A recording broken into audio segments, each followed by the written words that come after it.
point ang Mikla dahil nararamdaman po namin kay Mika na when it comes to situations and problems that could possibly affect her stay here, pilit niya pong hinihiwalay ang kanyang sarili, naguhugas kamay po siya na wala siyang alam or wala siyang gustong malaman kahit may posibilidad na pwede siyang tumulong sa sitwasyon. Binibigyan po namin ng 1 point ang Millie.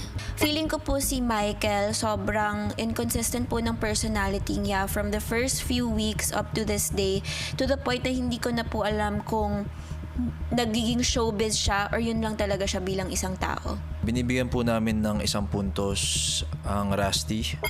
Pareho pong si Ralph at Dustin may mga pagkukulang sa nakaraang weekly task namin, kuya. Naging sanhi po to sa pagkatalo namin sa weekly task. Kaya binibigyan po namin ng 1 point ang Team Winier, specifically kay Will po. Kasi feeling ho namin na he wasn't able to step up as a leader.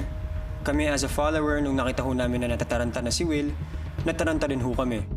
Binibigyan po namin ng 1 point ang duo na Millie kasi po kay Michael po, hindi po namin alam kung kailan po yung totoo sa hindi sa sinasabi niya. Hindi po namin alam kung kailan siya nagjo-joke sa hindi nagjo-joke. Bibigyan po namin ng 1 point ang Brins kasi po naniniwala po kami na sila po ay nag-isolate po sa grupo.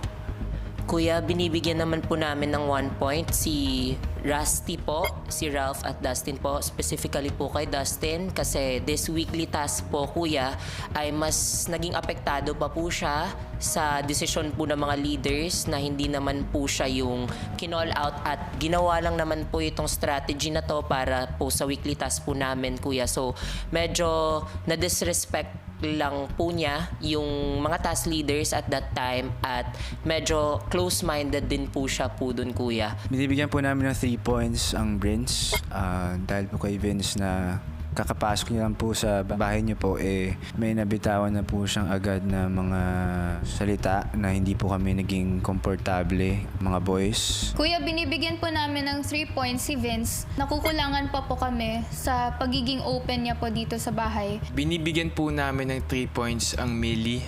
Grabe din po yung personality nila na parang nagka-clash at feeling ko yung pagiging competitive nung pagkaduo nila is masyadong mataas.